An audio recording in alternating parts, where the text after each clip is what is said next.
Саламатсыздарбы, урматтуу мекендештер, урматтуу кыргызстандыктар. Сегодня весь мир идет по пути развития цифровых технологий, поступление информации в большей степени идет по линии социальных сетей. И я, так же как и многие другие наши политики, принял решение использовать социальные сети для предоставления информации напрямую для вас.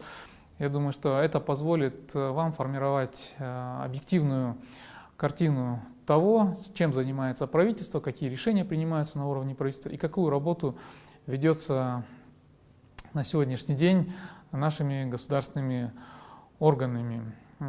Постараюсь максимально часто пользоваться социальными сетями и, пользуясь случаем, хотел бы информировать о хорошей новости.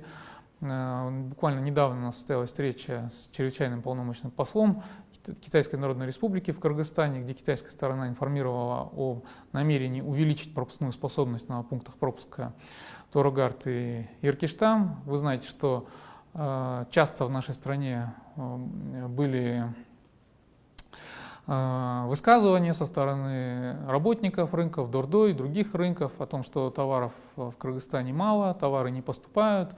И те решения, которые были приняты, в том числе по увеличению работы пунктов пропуска до 12 часов, по работе пунктов пропуска без выходных, строительство дополнительной инфраструктуры для перемещения товаров через государственные границы, я думаю, что это во многом будет способствовать налаживанию экономической ситуации в нашей стране и деятельности наших предпринимателей.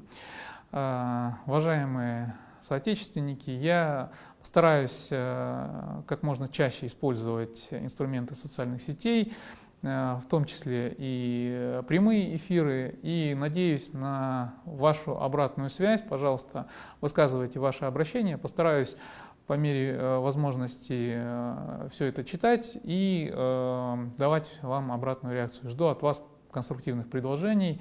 Давайте работать вместе.